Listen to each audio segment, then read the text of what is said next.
Welcome back, everybody. Welcome back to the midst of the mess. Welcome back to a Camp from the Workbench 59. Welcome back to a situation where I'm hot. It's hot in here. But if you turn up the fans, then you have to spend 20 minutes during editing applying filters to knock down that bass noise. So let's just be hot. When the camera's on, I'm hot. Where I got to was I realized I was beginning to accelerate. I said that I was going to put the links together, and I began indeed doing that. For funsies, remember when we were lamenting Element a little bit in the last one? There we go. So, taking after my own heart, for the lowers, they just used 2 tie rods. And I honestly think that the wheelbase is incidental. I think the wheelbase is incidentally based on the fact that they use tie rods for it. So, I was going through the stack, right? Element, there's a Vanquish down here in a box somewhere. Not suitable, not really suitable. I was just about getting ready to cut the little plate to fab onto the side. And I started looking at it, and I said, the problem we have here is that if we get the servo mounted in that, the only place we can put this plate is on this side, because we need to tap things into this plate, like to hold the Panhard mount. We're probably just going to be going with just this part of the Panhard mount. We have to drill at least 1 hole in the rail to get the Panhard mount on, because remember, we're going chassis mounted steering come hell or high water. I remembered the Zoku laydown. The Zoku laydown gets very close in the fore-aft positioning because we have a lot of adjustability, and I would have to make a plate for one side anyway, because 72 millimeters wide. They're all 72 millimeters wide.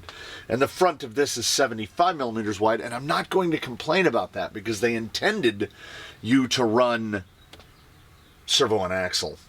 A little bit wider in the front, better clearance. Like, yeah, we're 70 wide back here. So it's got that real taper, but they at least thought about that. Now, I don't want to do what they want to do. I want chassis-mounted steering. So the factory hole for the upper link is right here. We moved it up 1, and it's not perfect. Ride height would sit right about there, but you know what? It's real close. It takes out a little bit of front caster. I would like this tilted back more, but tilted back more, you see how very nearly we are in parallel between front upper, front lower, and pinion angle? It's one of those sacrifices you have to make. They used to give us the ability, everybody used to give us the ability to alter the caster where we wanted it, and now we can't. And again, if you want to talk about a point, I'm not going to complain. It's going to be about Me-S Nylons, because $80 for these portal axles at times feels like we're stealing. So, I have not yet begun to even dig the bins for high clearance links to the rear. I will undoubtedly find them. As a matter of fact, intention number 1, I'm about to head to the table saw because we're going to get Delrin out and we're going to just cut a plate. I've done it before. Rattler? Is it Rattler? It is Rattler indeed. And we're going to go with something very similar. You see what we got? We've got a plate. It's got 2 holes in it. It's basically cut into an H shape. I would like to say that this dated to the first or second iteration of the chassis when we were using a different FMM. This is the Creeper T FMM, so it was made for these rails, and these rails were made for it. It's a vice versa situation. There was the mock-up dig servo holder a completely unfinished piece of carbon fiber, and then we just never changed it. This is an Amazon, the fake Creeper TFMM, just made into an Amazon dig box. Does it even have the brass parts in it? No, it has the real parts in it. There was a very limited time when you could get them correct. So, and you see, also I just used that plate to attach. Oh, that does give me an idea. We don't have perfect parallel between here and here. We would actually, and it's because the mount point down on the F10 is too low. It would have to be raised up 3-4 millimeters. I guess I could put an offset if I had a 3 millimeter offset, but I've never really had a problem. There's no axle swing. We went through the meticulous process of correcting all of Red Cat's ills to get here. And what we're going to end up doing on this is a tangentially similar process.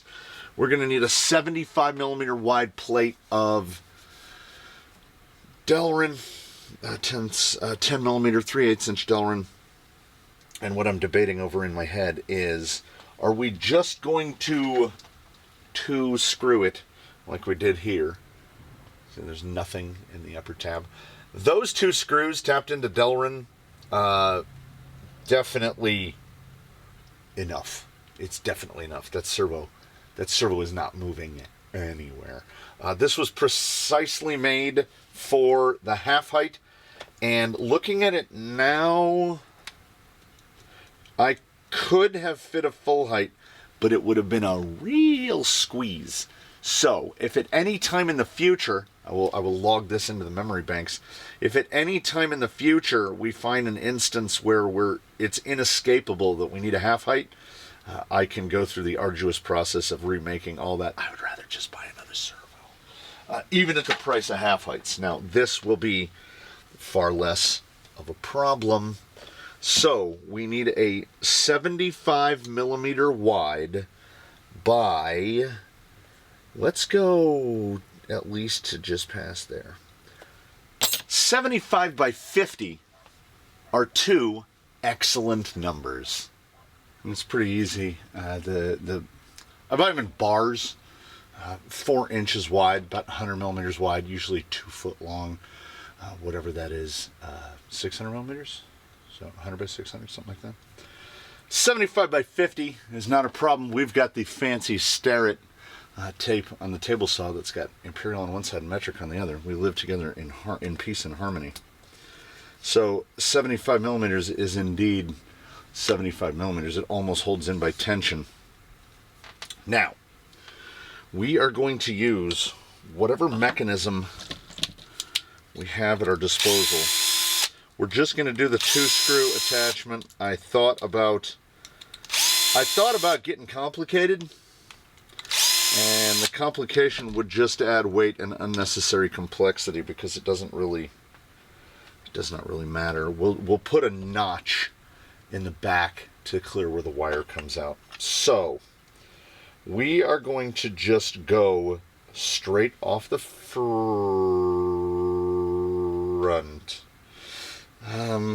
I want to give space for the wire out here because we got to put a little notch, and I got to worry. I do have to take into consideration the angle of the screws. So this would probably be right about here. Right about here is a good unit of measure to operate from. We will say at the back, this is the element horn. There's no guarantee this will be the horn I'll run. How far can we get back and not? Well, we're way up here. Yeah, we can do pretty far back. We can go right about, say right about there. Does that make a mark? Yes. We'll say right about there. And then I want this to go, okay, will that work? Do we have holes? Yes, but it doesn't leave us holes to mount the panhard. And I really want to line that panhard up exactly where I want it. So we're going to go to there. That's cut. That will cleave it in twain. So I don't just want to make 2 bars that go on either side that the servo mounts to. I want the servo to set down in here. So let's split the difference, and we'll just guesstimate it all together. And we'll do that in the most scientific way we can think of, which is we're going to hold the servo. I'm going to make a mark right along here. And you know what's funny? You know what's funny? You know what just tickled my fancy? I feel this is an intense feeling of deja vu, as if I've been here and done this exact thing before. Probably because I have too many times to count. So we're gonna mark this out. I'm gonna do this all bandsaw, I believe. I do need to make, is that even, can you even see that? Yeah, you can see it a little. So servo sits down just like that. So we're going to cut off, and then we're going to make sure we cut this down deep enough. We'll probably just end up nipping this little front ear off. I don't know if it's actually going to line up with anything. So that'll be right about like that. No, it really isn't. Yeah, so we made the thing far deeper than we needed it to be. Is that?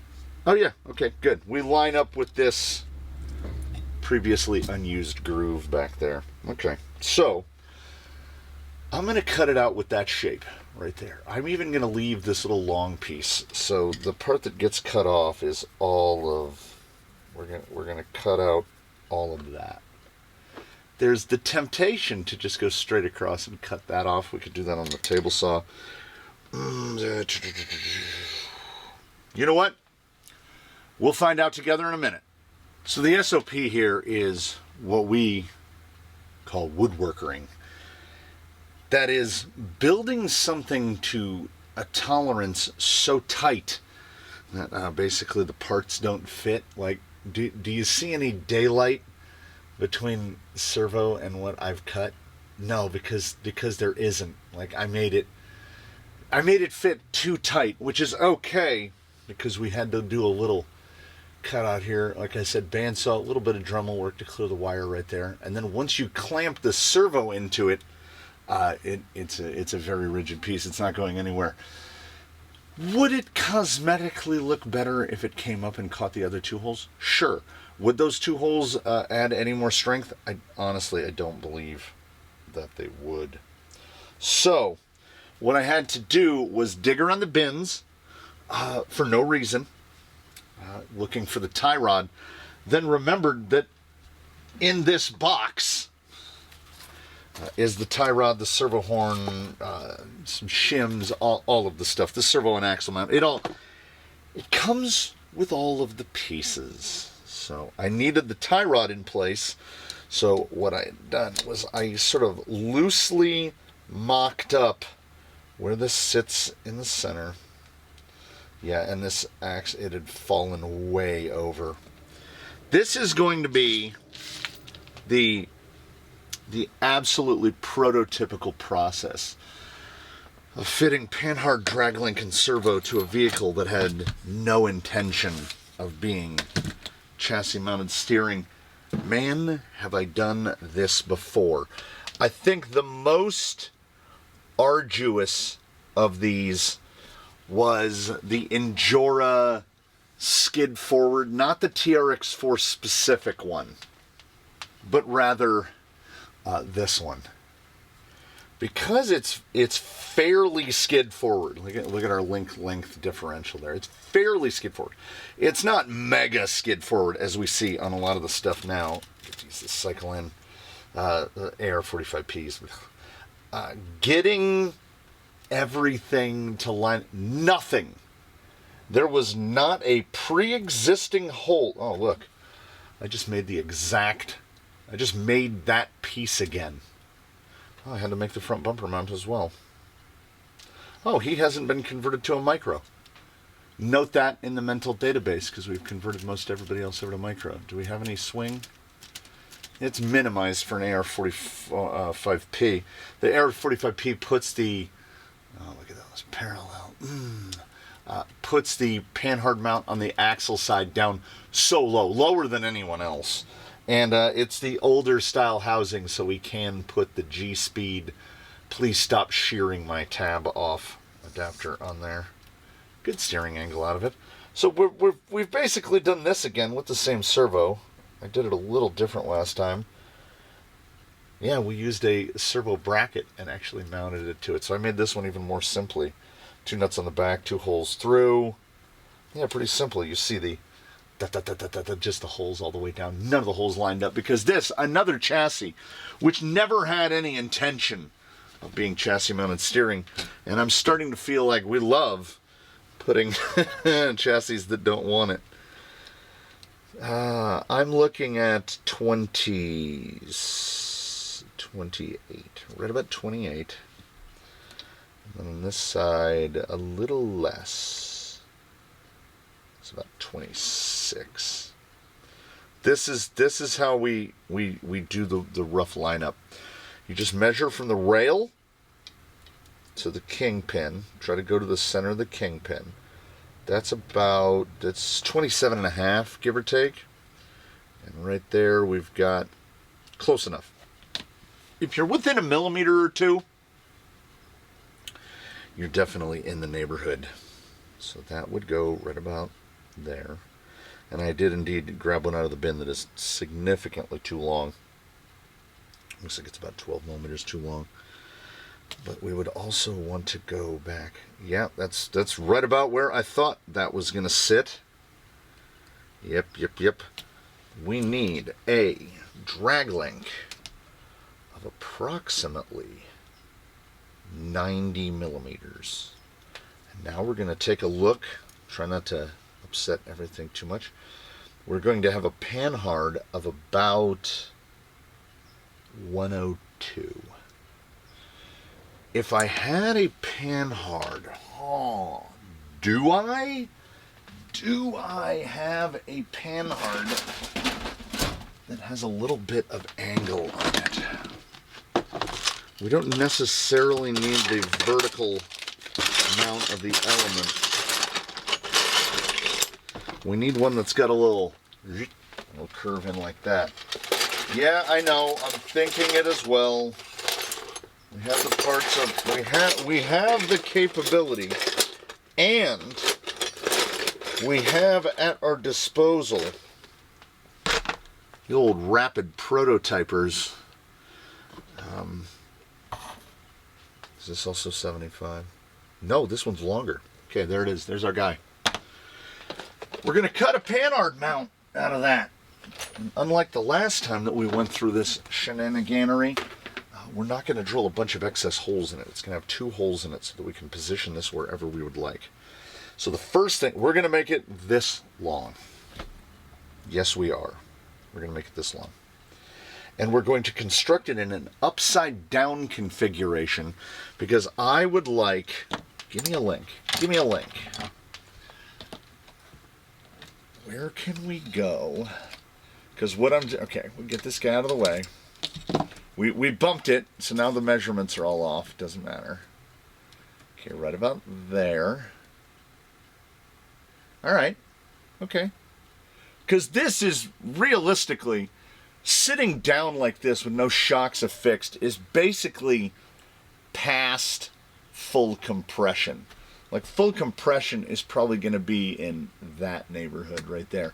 So we don't have to worry about the fact that the Panhard, but the Panhard will clear the front of the pumpkin, which is great. How long is this?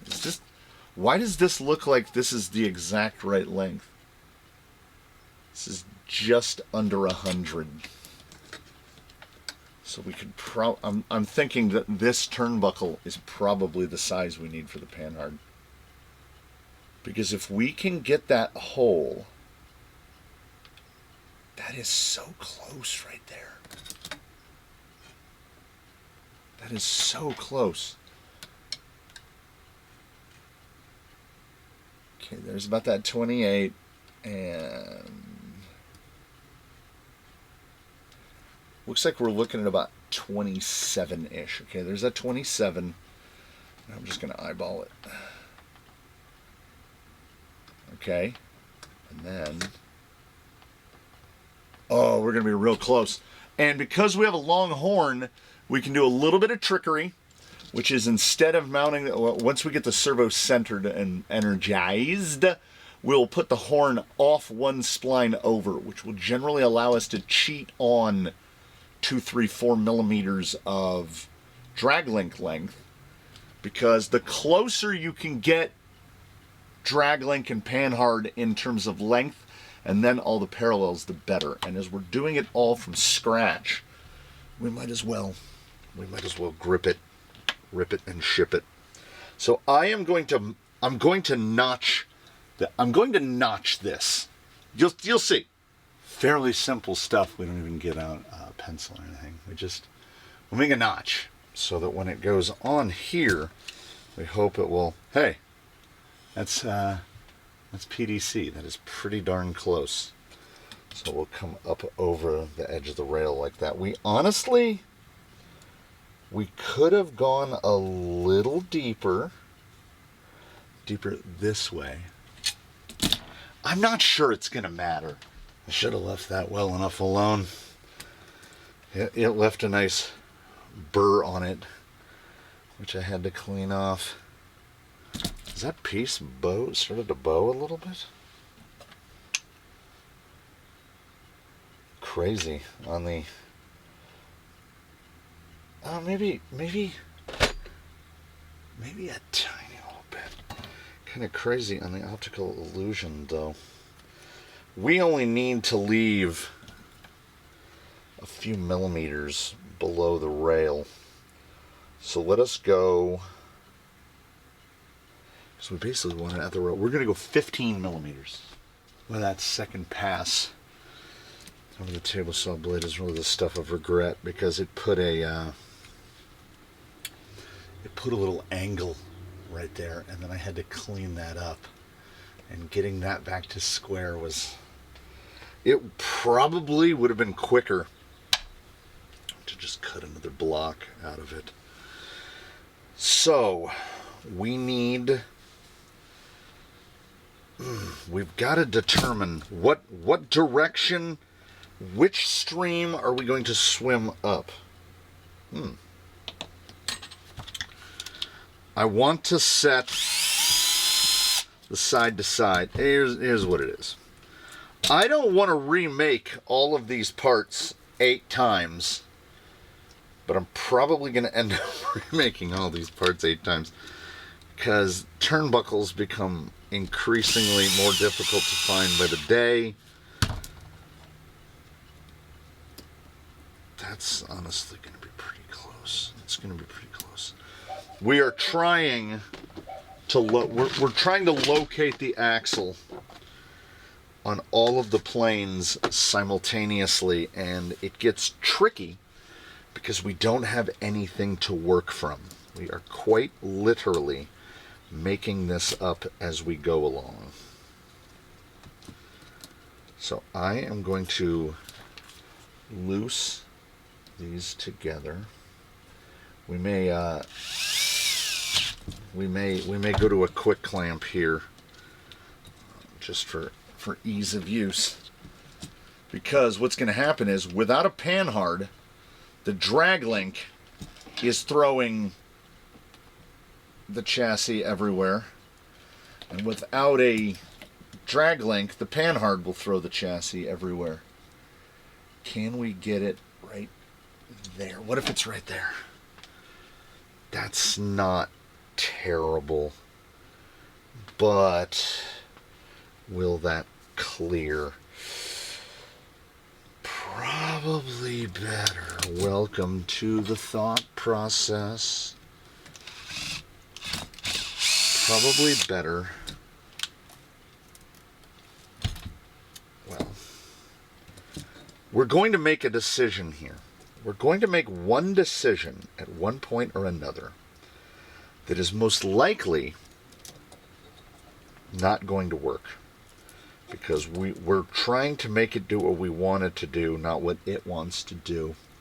That begins with the rails, that begins with everything. So, I think we can cheat through the distance. We can get the servo mount further forward, more than enough, if we go to the back of the servo horn. But the question is, will that throw all the way before it bottoms the drag link out into the case of the servo? And I cannot guarantee it. Now we're going to be up like that. We need analogs. We need two 90mm shocks with springs that don't matter, and the only ones I know of that are assembled right now are some GTS, which we're going to have to... Why? Why would they dial these all the way down? Okay, we'll go with those two. Steal the spring off this guy. The spring rate doesn't matter. We need something. It's going to help us hold the chassis rails in position.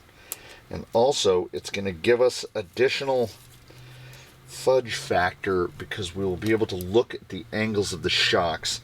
It's really difficult.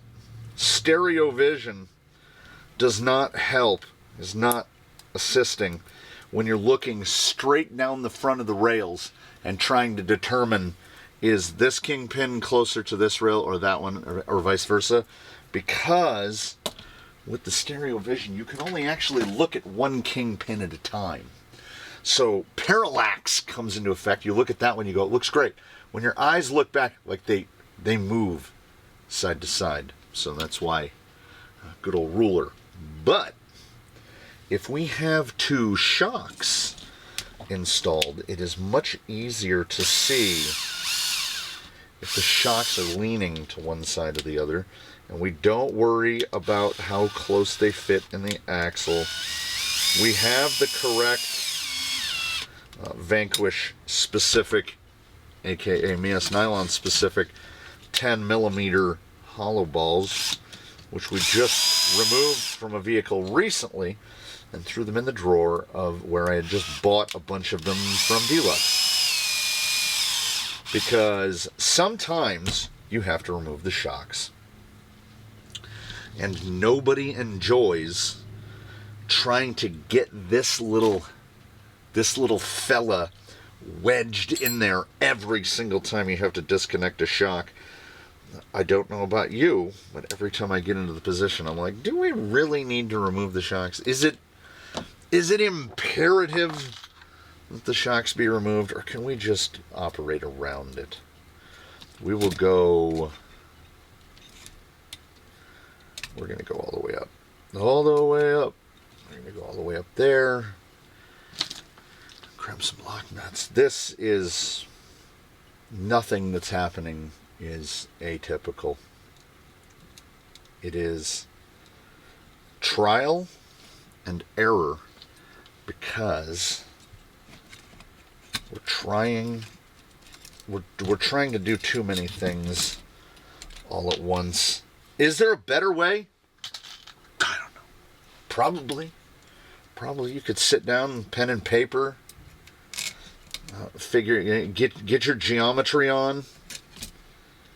I would apparently rather just trial and error it, keep fitting pieces until we have pieces that fit. Doesn't have to be perfect, but I will say that a 7mm spacer at the top of that shock is pretty close. No Panhard is rough seas. Okay. There's a bit of a fight going on because one geometry is trying to fight the other. Make sure the springs are seated in the cups, otherwise the shocks look really weird. Yeah, okay. Okay, we need another analog. We will go with, I need a tire with a foam in it. If it's mounted to a wheel, even better. That's not quite level enough. There we go, there we go, there we go. And this is going to go up here. So at this position, we're basically full droop. Right here, this is full droop. So this rod end is not going to do it. Because it will cause the rig to steer. Also, we're going to need a little bit longer, which is great. It looks like we're going to need a little bit longer of a drag link. I'm just trying to eyeball the holes, and then this is now way too far back. That needs to be way up there, like that. Until we get holes into the servo mount through the chassis, this is just going to keep flailing around, and we're never going to know. We're never going to know. So we'll try to cheat it a little with our good buddy here. The beauty of it being 40 millimeters, it was cut down to 40. The beauty of it being 40 millimeters long is that it's going to hold the front end squared out.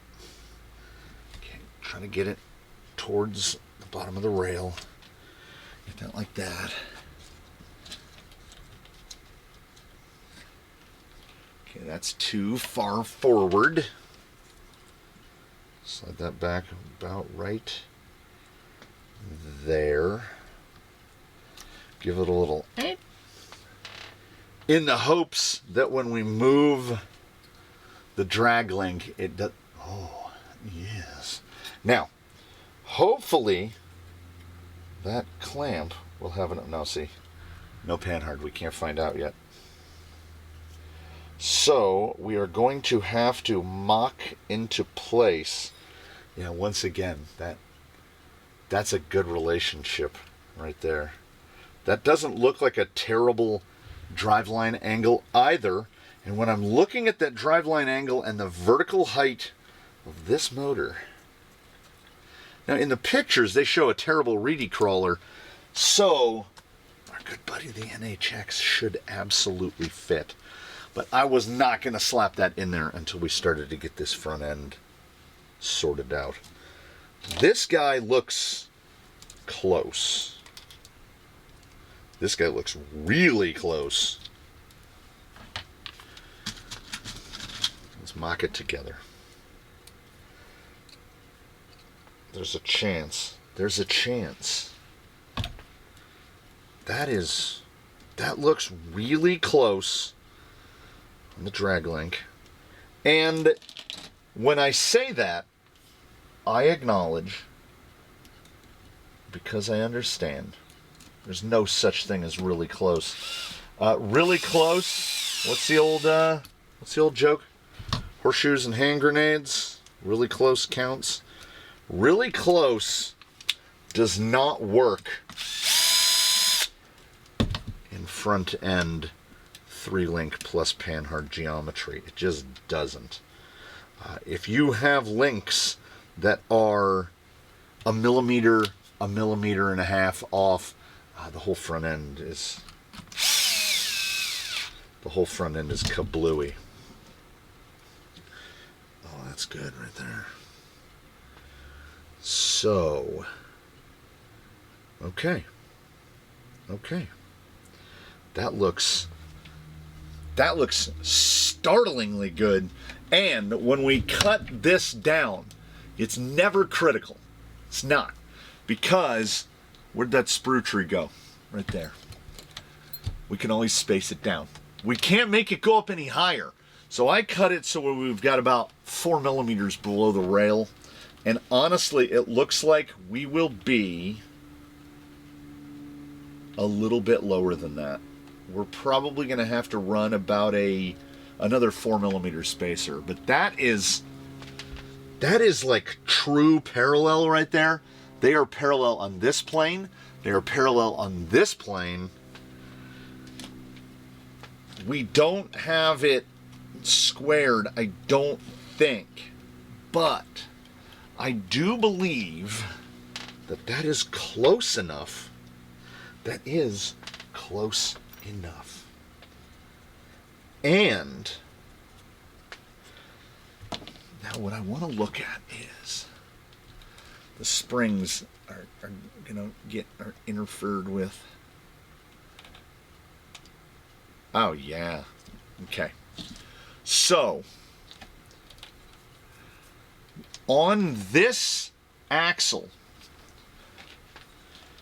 the 90, we're probably going to run these all the way at the back hole.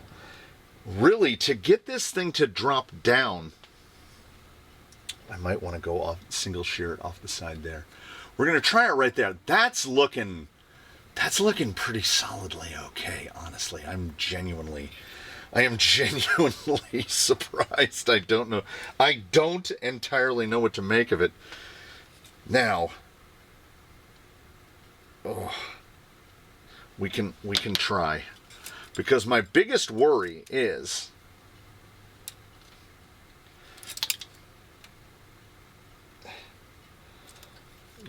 it gonna bump steer? Is it gonna bottom out? Okay, it's not gonna bottom out. Not on that side. That's pulling way past our available amount of steering. And on this side, we should be all right. And that is a Mias rod end, which is a clone of a TRX4, which is about the beefiest rod end you can go with. So this is what we're working with on there right now. And I mean, you swap that on there, and if you're having an issue with the link hitting the servo, we can fix it. We can fix it even further. Get into my 3mm stuff. You put a blitz end on it, and then blitz end is even smaller still. So yeah, we are going to be able to get away with running it on the back. I like that orientation. It's clean. Very sneaky with the pencils. So we're gonna make a mark. We're going to make 2 marks. That goes there, and that goes there. Because I don't think we are not. I was like, I don't think we're parallel with the bottom of the rails. We're not nearly. There's a groove running right there. We would like to not put the servo off at an angle. I would like it, honestly, if possible, I would like this up even a little bit past parallel on the bottom. We are going to have to disconnect. Otherwise the axle is going to keep bullying the mount around. And I don't mind these element horns, the all steel horn. I don't mind that horn at all. This is another moment where it would probably be prudent to take the whole thing, disconnect the shocks, remove the axle, all of that stuff. But that would be silly, wouldn't it? We'll go one side and then we'll go the other side. And fortunately for me, it looks like it pretty much lines up with this existing notch in the chassis, because we can put it in place, and then hopefully the top brace and my fingers will hold this in tight enough, because we just need to make a pencil mark. I wish I could get the clamp in here to stay, but those clamps are designed for clamping bookshelves together, so they don't quite fit on this stuff too great. Now what we're going to do is we're going to make 2 little circles. We hope that it doesn't move on us. Little pencil-y circles. Those look okay. Then we are going to quintuple check it and see if they're in the middle. Because as I said, I'd like to raise it up a little. We're 993, it is 5.6. So they're a little bit above center. And then that is easy to fix. You set your caliper to 5 millimeters. We go like this, we give it a little, it's a fun little noise. And you can also find out that it shifted in your hands, and you did not quite achieve what you had hoped. And then we will do a double punchy.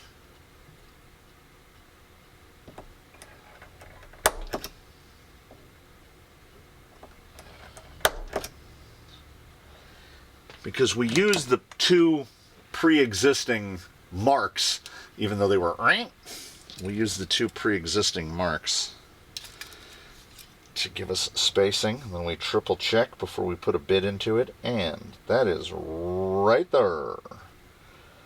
That is right there. Okay. And it might generate for us a little bit of extra work, but I would like to ensure that there's a little bit of squareness here. So we will drill and tap both of those, attach it to the chassis side, mark the other side, detach. Oh, and while we're at it, we can do this, because this will help us. Because when we do that, we should be able to see that nice scribe line through the holes in the chassis. I'm almost certain that I've suggested them before. As a matter of fact, I'm almost positive, all but positive that I have. This is my favorite drill bit for this kind of operation. This is a 2.5 millimeter short. It only has about 12 millimeters of drilling depth. It won't walk, because the more flutes you have, the longer that bit is. Think of how thin the drill bit actually is in between the flutes. So you can watch those 2.5s just walk. And then the Uxel Amazon sourced speedy taps. What have I been leaning on?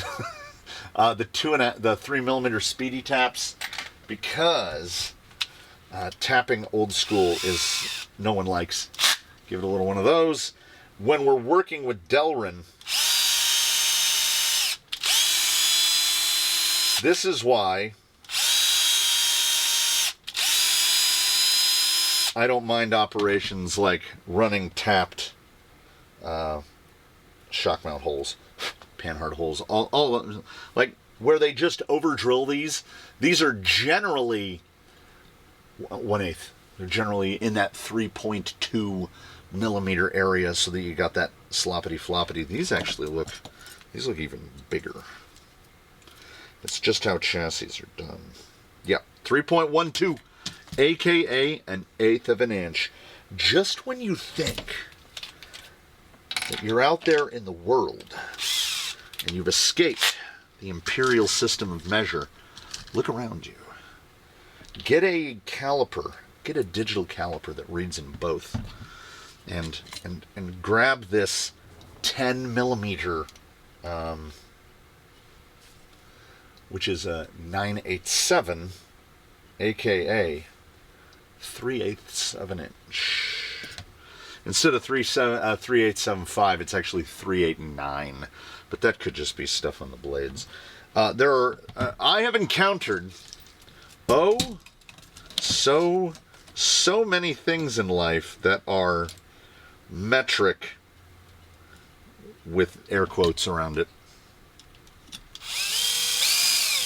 It says it's 12 millimeter, and then you put a caliper on it and it's 12.7, and you're like, wait a minute, is it 12? Yep, that's half an inch. Is it 3/4 of an inch? Or is it 19 millimeter? You're probably going to have to put a caliper on it to find out. How'd that line up? That lined up real good. Real good. And as I said, I can see my sight holes through their pencil. Mark there. Mark there. Let's see how we did. It doesn't want it. It doesn't want it. Which is funny. You know what I should have looked at? Should have looked at a ground fox. Should have looked at a ground fox. Okay, here's the OG. This is the Artful Dodger's ground fox, from which the comp fox springs. And yeah, there is I would call it a familial similarity, but the geo is definitely different. Definitely. There's more drop on this. So the distance from the top of the front tower to the bottom down here is bigger, is inarguably bigger on the ground fox than it is on the comp fox. This is much closer. This has the woo-woo-woo, the woo-woo-woo. I don't understand that woo-woo-woo. This is just straight down. And I would be willing to wager that this spacing, do I still have one out? Yep. This spacing is just regular. And this guy runs, he doesn't just run servo on axle, he runs EOA, everything on axle. We run the battery behind the servo. I can't keep pulling rigs out. In pure delightful coincidence, everyone you've seen today, that's unfortunate. That is unfortunate. Here's unfortunateness. Hole. Oh no. That basically just lines up with that wire. We will not be drilling that one. We will hope, against hope, that we have left enough meat in the back to put the second one right there. The front one will be fine. The front one, I'm saying that talking to myself. I don't want to take this apart, but I have to. I don't trust myself to run a drill and a tap right directly at the side of a brand new servo. As it is, that was not a super fun one to drill, because the drill press just wants to push it all out of the way. Tap, tap, tap, tap, tap, tap, tap. Nope. If you can't find it in the first few seconds, you go to the drawer, you get out another one, and you'll find it when you clean up later.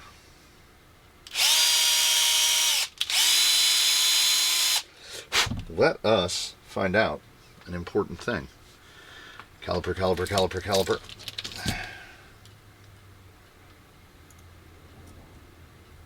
8 millimeters, 3 millimeters, that means a 10. A 10 is going to absolutely do the job. Hey, look, I just found that other tap. Now the two are sitting on top of each other. Driver. We're going to get there. I end up, as one would imagine, when this process is finished, there are almost countless fasteners all over the bench, because if I need a 10 and I do not see one in the open, I just grab another one out of the bin. Wait. Wrong hole, Clyde. There we go. Black fasteners, black rails, black Delrin. Sometimes, and also, we do the test fit and mark here with it, with the servo out, because we use our finger instead. I didn't feel nothing. Nope. It should be 11, and it is. Now, we are probably... Do we have the parts? Do we have the parts? I would love to run these on mini springs. I might have to take the cups to the lathe, because we're going to run the shocks upside down, and with the mini springs, it will give us more clearance back here. Because what we're going to have to do is to drop this out of the way, we're going to make a circle right. Actually, we're going to make a line right there. Perfect. Okay. Maybe a hyperbolic use of perfect, but I feel pretty good about it because once this servo mount is mounted, we can begin to find out what need be done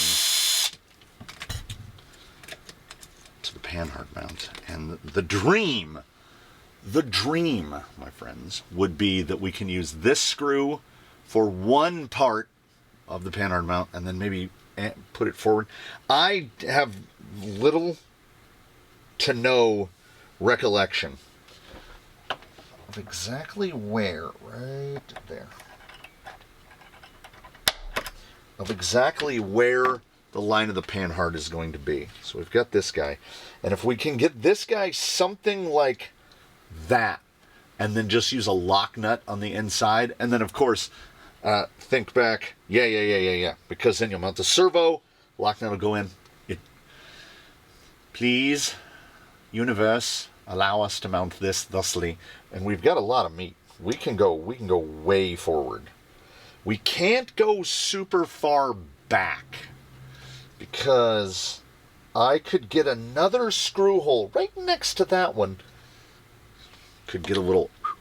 We don't have to hope that things fit. We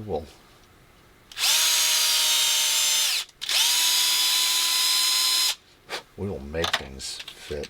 I drill those to their full depth. We could tap to, well, let me tell you.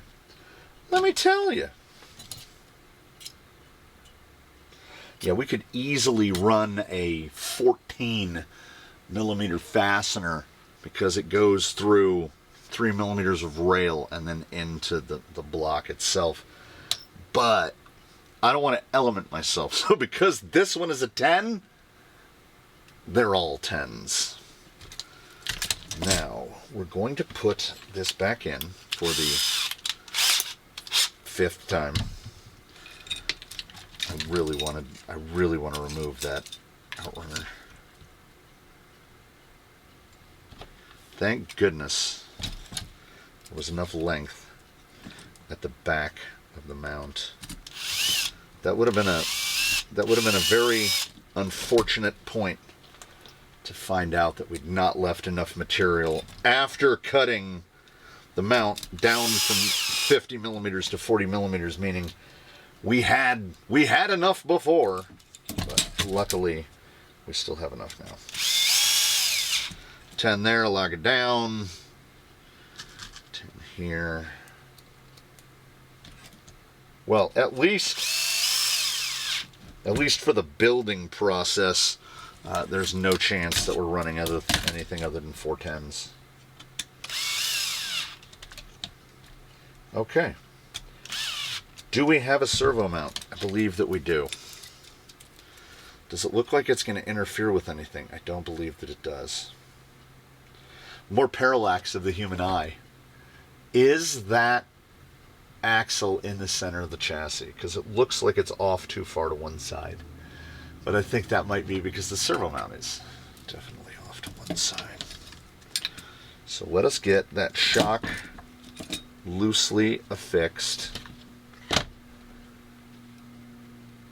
The shocks are definitely helping.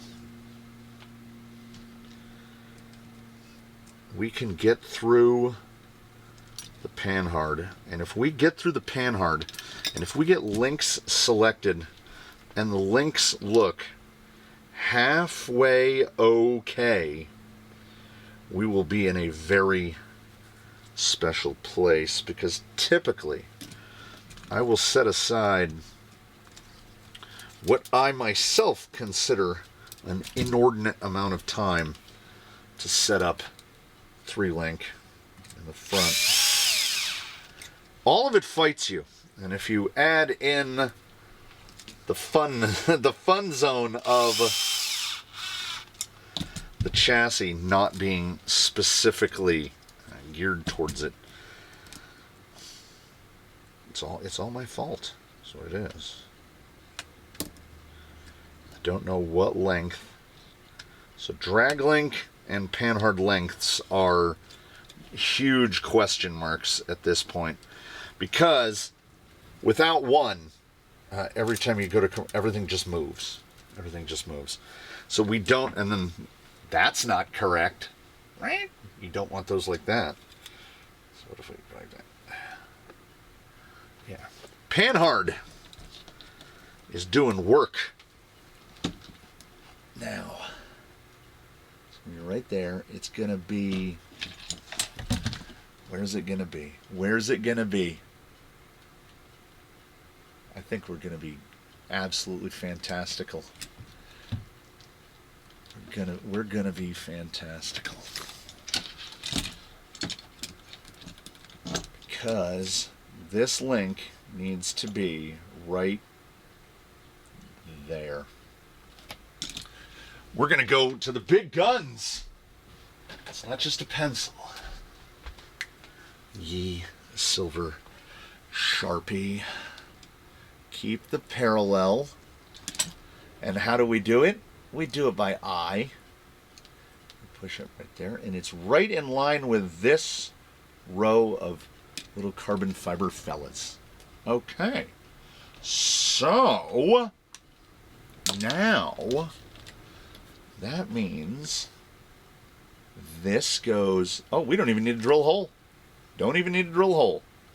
We'll do some shaping on this piece, but we can mark. We don't even have to mark. There's a see that line? The manufacturing line? That's where we're going to line it up. That's where we're going to line it up. That will be the back hole. That will line up with this hole right here. And then the silver Sharpie line is the line of the panhard. So right, grab it, right like that. Maybe a little forward. We'll mark it again after we've got this guy drilled, because once he's drilled for this back hole, which we're going to line up right like that, you see it overlaps here right there. And I don't think that this will... Nope. It cannot hit a lock nut on the inside. We are power fudging it together. I am as surprised as anyone. CompFox CMS.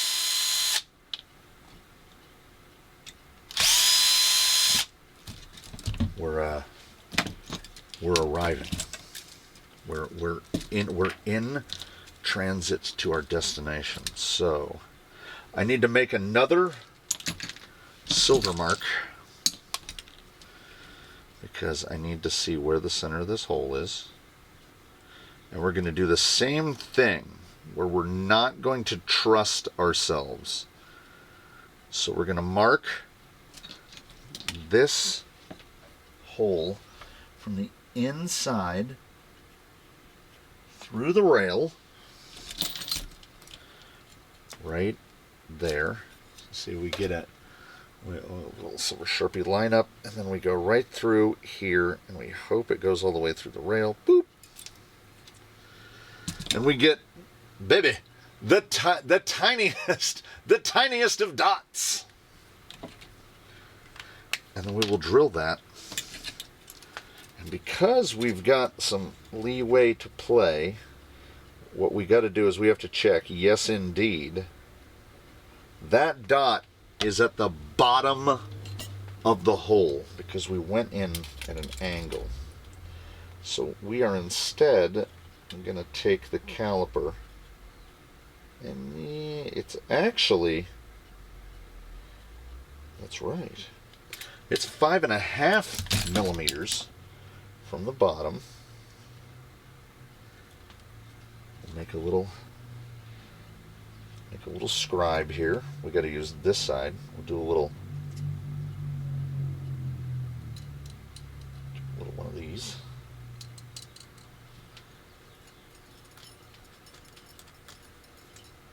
And then we will mark where it is from the end. which is, we'll just go 5.5. We'll go like this.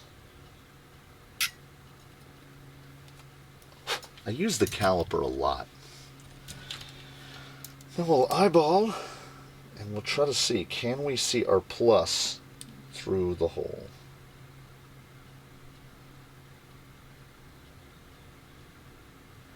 It's a little low. I shouldn't have put the ledge on it. I should not have put the ledge on it. It's like, whatever the thickness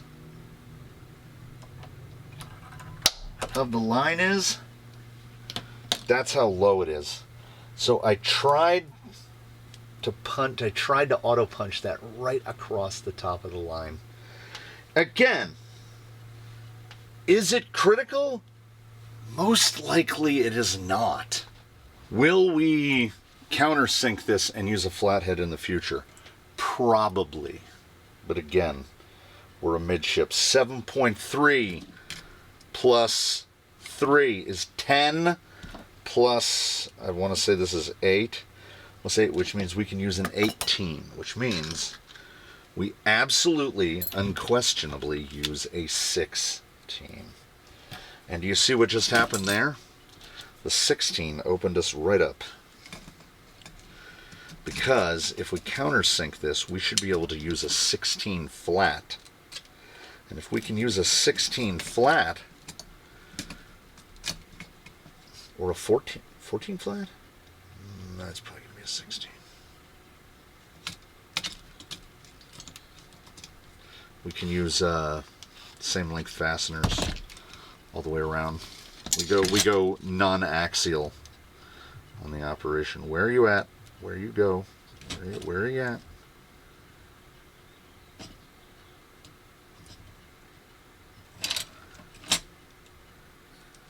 Having the front axle on is not conducive to mental health, but the whole reason we're here is to get this front axle on.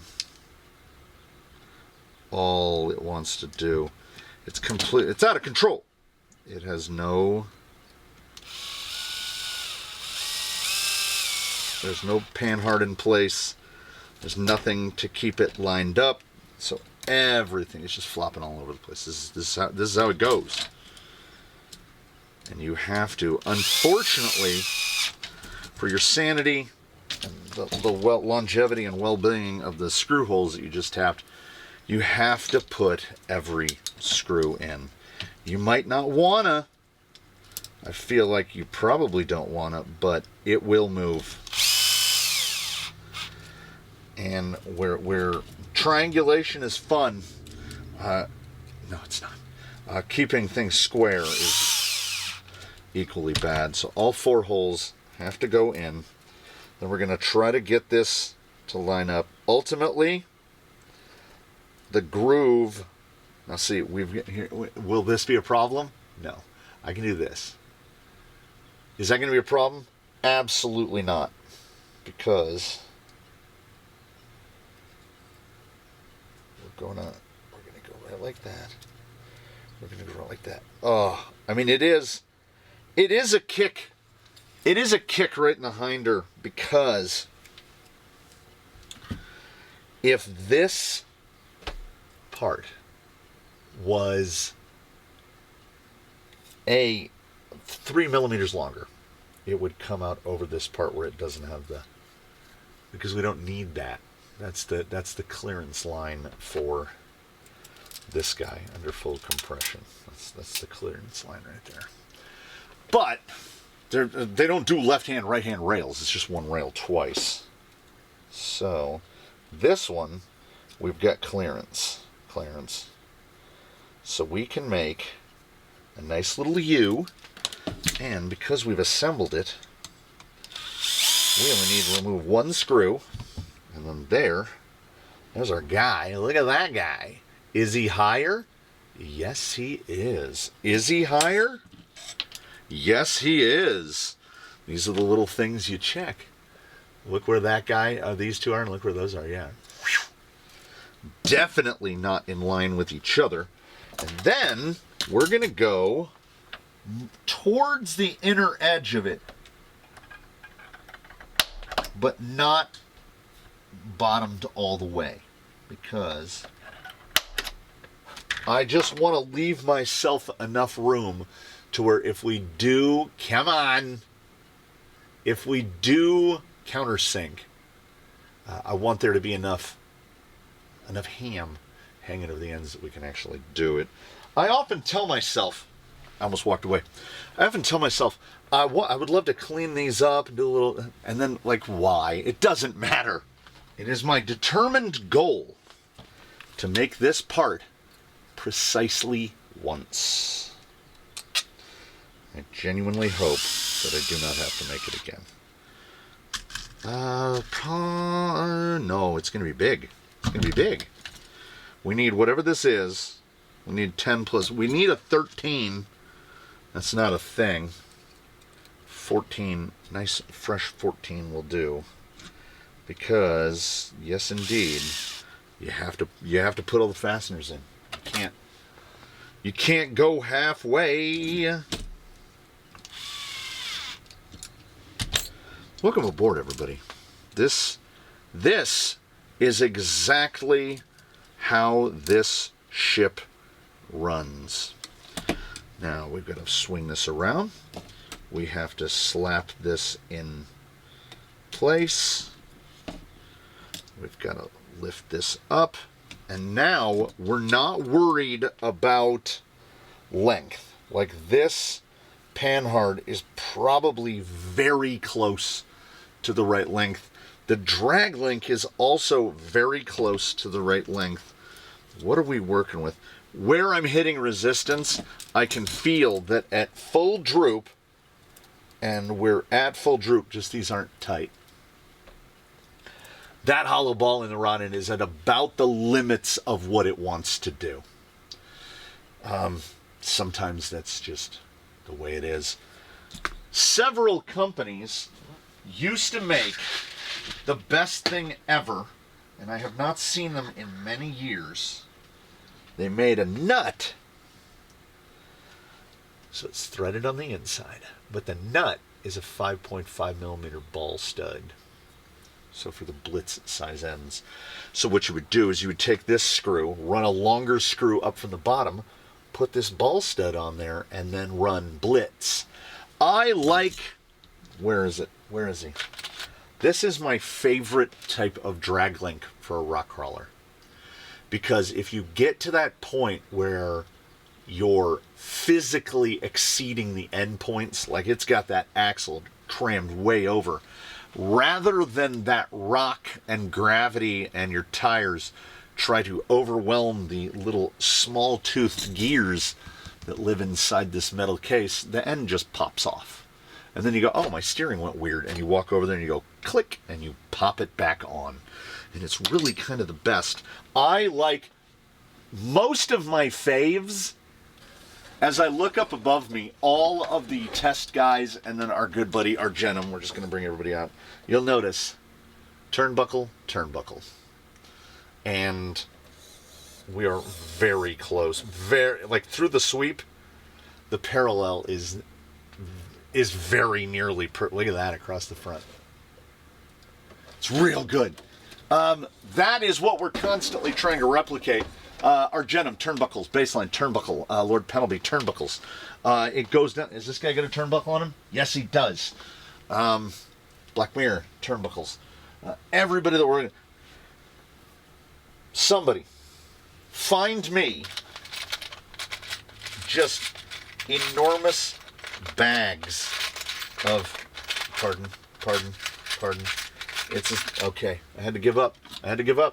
Because... ham hands can't get there. We had to go to... I saw you, you sneaky little bugger. There he is. I need like 40 of these. In that like 70, 75 millimeter range, 3 millimeter turnbuckles. Because I run out of that size repeatedly, routinely, and all the time. Because it's fairly typical. Like where I put him back in his drawer. Dang it. Here's a similar one, but has ends on it. There's about the same length guy. We go like this. Yeah, that would be right about the length that we need for this. That'll give you about, when you're in that like 90 to 100 millimeter link length. Sadly, they are becoming more and more difficult to find for whatever reason. It's just getting more and more difficult to find turnbuckles.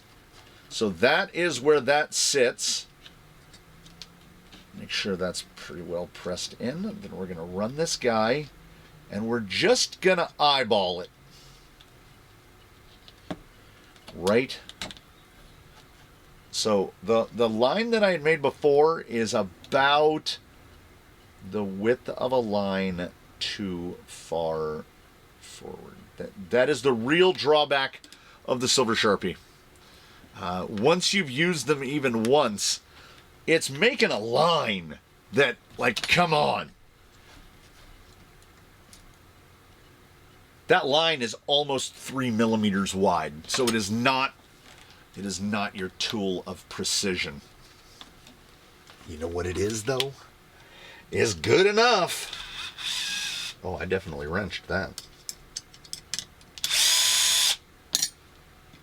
So, it is going to be a pretty tidy little front end. So what we're going to do is we're going to go for about the middle. If we're talking about a 0.5 millimeter of it's off to one end to the other, I'm fine. Nope. Nope. Come on. You can stab yourself pretty handily with the points, the hardened steel points on these. I wouldn't know if that's actually true. 7 millimeters, so we're going to go in right about 4, because I want to go right through the meat of this, and we're going to go right like that. We're going to make our punch, and then what we're going to do, most importantly, we're going to do the most important thing that we've done yet today. Would you like to know what that is? Because I'm going to tell you. We're going to ensure that we switched back to the 2.5 millimeter drill bit on that. I wanted to go right through the fat of this. I think it's going to be fine. I cleaned up the edges because I feel an overabundance of misplaced confidence.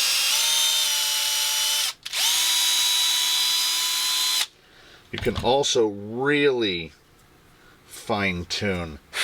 The vertical panhard mount is the way to go.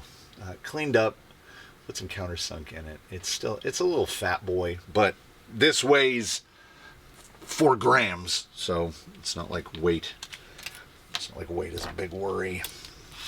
We do have to do big math. Not really. Gonna measure from servo case to the edge of the rail. That is 11 millimeters, so that gives us 10.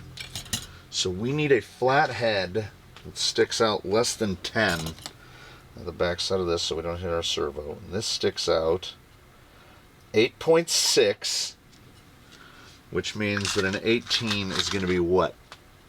0.3 millimeters too long? Am I thinking right? Yes. 16 it is. And then we need 7 past. So I think they'll both be 16s. 16 and a 14. It's not optimal mentally, but as long as we're not shoving screws into the sides of the servo, I'll call it a win. So do a 14. I also did just buy 14s. So let's see what a 14 looks like. Yep, it's a 14. Have we sussed out the front end? And every time I look at it, every time I set the parts down, I look at it. I look at the bend.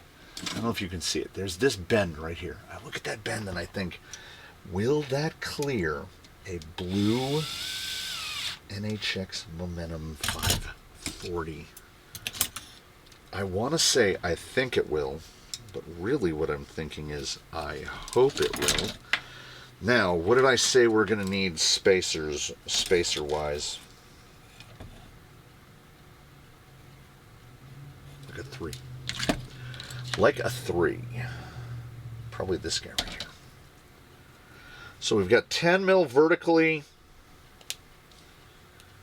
We've got the rod, probably 7.5 and 3, 10, 20. So we should be able to just shoot an 18 right up in here.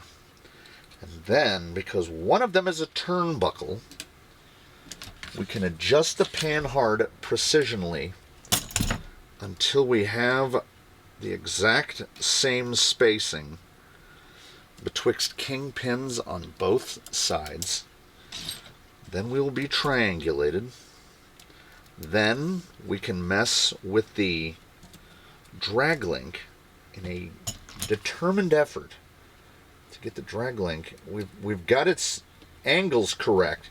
Now we want the drag link to be as close in length as possible. I mean, are we getting there? It is too long because it's pushing us over. Or are we bump steering? No. Panhard has taken straight over.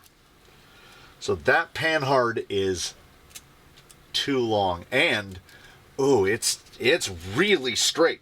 It is not fighting front upper at all, which is really surprising because I am no great fan of upper links, A, with big old kinkies in them, and B, that mount to the outside of the chassis. We've got nothing in terms of slippity slop, though. And full boosh, bosh. Look at that. Look at that down the front. It's perfect. Unfortunately, it's too perfect in that panhard is too long and actually, too long is great. If the panhard was too short, I'd be like, oh no. But no, it is too long to the point where it's just rolling the chassis over. It's too long by probably 3 millimeters. Can I dial these ends in 3 millimeters worth? I doubt it. We knew in our heart of hearts, this is I was going to say exactly 100, but it's 99. I think we need to be 96, 97. Now, remember, as you add spacers, that link is going to get shorter. So if we didn't have the spacer and we just threw away the triangulation and the parallelism that we've already achieved, if we took that spacer out, this 100 would probably just pull it right back over to where we want to be. But we keep everything in line. So what we'll do, swing this out of the way. It is easier to unbolt this end. Then we will stand it up and we'll look at where we need to be. Oh, it is too short. It is too short. Even, you know what? In this instance, even better. I will. It's just perfect. It's perfect in terms of that parallel. Well, yeah, they are on the same plane. The laziness, it comes through, and it's like, oh, if you went to a 3 millimeter to a 5 millimeter spacer and bumped that down a little bit, your length would get closer because you're moving. Are we moving the hypotenuse? We're moving the hypotenuse. We're moving the long leg of the triangle. So we're altering that.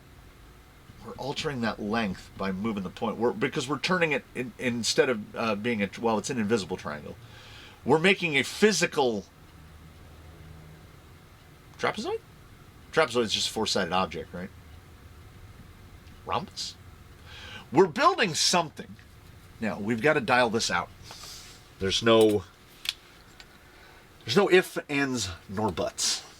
And just think, this maroon came out here this morning thinking, all we've got to do is throw the front links on so that we can figure out what length links we need in the rear, so that we can set the wheelbase, so that we can put a 313 body on top of this.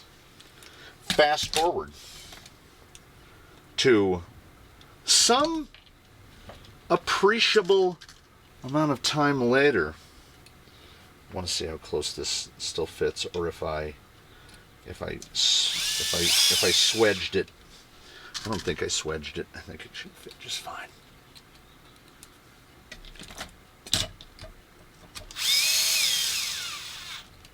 It's got a little pinch. It's got a little pinch, maybe a millimeter. Also, annoying, screw lines up with it perfectly. What do we have? We've got a little caligity, which is I just took the Dremel to the very front of these tabs right here. You see where I hollowed it out a little, because full compression this side, easy peasy. You get on this way, the little fat knuckle, the turny part on the turnbuckle just brushes against it. So I'm going to round the edges, the tops off that. But I'll have to have this axle off at some point. So when this axle is off, I'm going to round over the tops of those. Also, we'll put spacers in there so that it's not just a screw floating through the tabs. Also, we will see, hear it? It goes click. Now, we are at full lock right now. We're on the stops. But we have a little collisional activity. Absolutely fine this way. No problems there. When we go full lock this way, it just touches.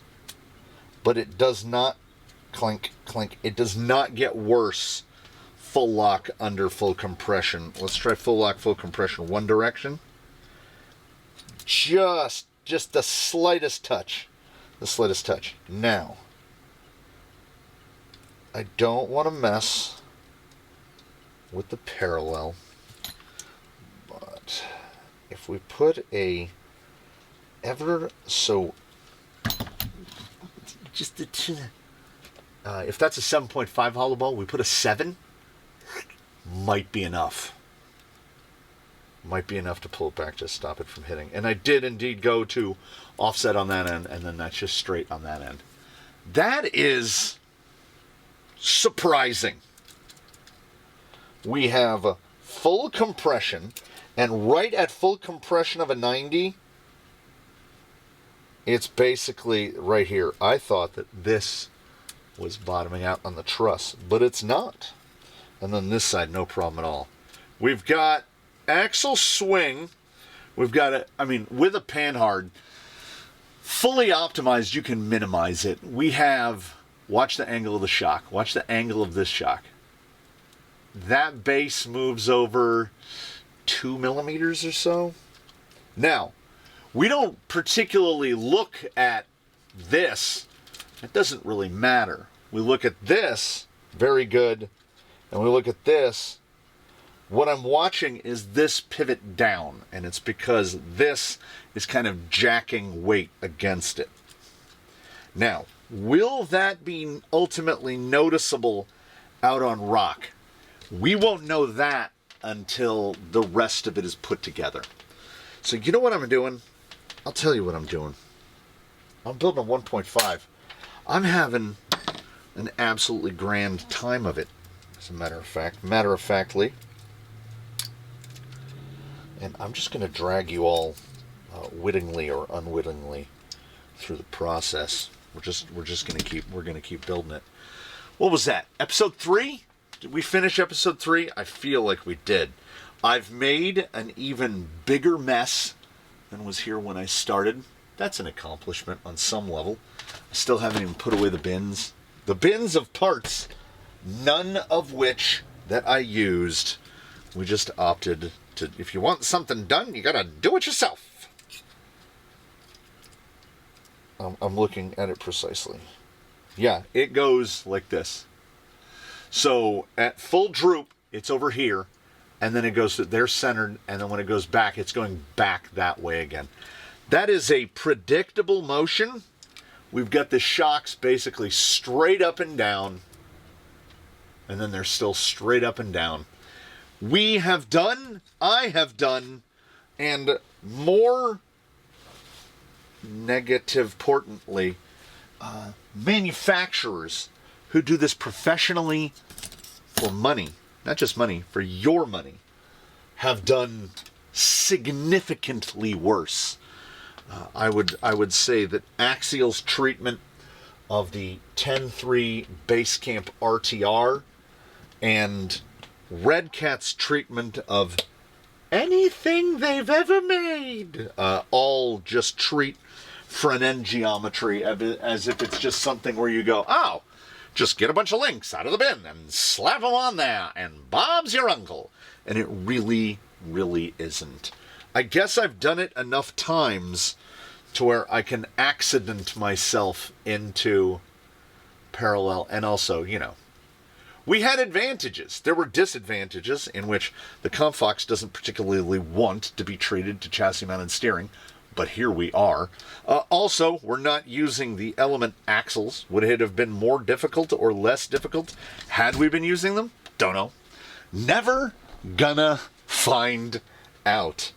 I wanted a Comfox on Mias nylons, and so it was. I will gather up, here's how we do it. We take these. I used to save all of these little round disc guys until I'd saved about 100 of them, so now we just circular file the whole thing. You take the 25mm horn, that goes in the 25mm horn bin, which is starting to get full. Then you throw away the foam and the paper, and it gives you an excellent receptacle to put all of your unused things. So after you're gone, I will continue cleaning up the mess that I have made. Next time around, we'll get the rear links on it, and then once the rear links are on it, friendo, it's time to fit a body. So yeah, didn't I say we'd be driving it? Hi-oh, I said we'd be driving it in number 5. And lo and behold, I do believe we will be driving in number 5. In the next one, hopefully we will get the whole rear end sorted. We'll get the shocks put on, drive shafts put on. We'll get the appropriate motor mounted. We'll find we'll just slap a 1080 down on the side. I don't know why. Something about Class 1 didn't strike with me. She's right there. She's listening all the time. So I started to build Class 1.5s. I had built Rusty years ago, and I think he was technically a little bit of a Class 1.5. So we're getting to where I want to be. I want to enjoy small tires, and I enjoy fabricating things and bending things to my will when they are otherwise absolutely refusing it. And that's what we're going to do here. We're going to finish this guy, and then we're going to build another one. We're going to class 1.5. We're just going to class 1.5 it top to bottom. And I hope that you will come back along and follow us on our ridiculous, misguided journey where we will be waylaid many times and end up traveling down avenues previously unexpected. I think they give you an entire extra, like, because it's 4-link in the front. I'll end it with this. Thank you so much, everybody. Please tune in for the next one. In between now and then, please, I'll do your very best to have a good one, everybody. The one free giveaway bonus of the Comfox is because it has a 4-linked front end, they're a couple short, so they have to give you an entire extra, because they all come like this, they have to give you a whole extra one, because we only need to build 4 more links, rear uppers and lowers. One is missing, rear upper, both sides, rear lowers, both sides. They have to give you a whole extra one, which would have been for this. But we 3-linked it, and we showed them we have extra hollow balls and extra rod ends, and all we had to do was fabricate everything on this entire front end. Take that, Element!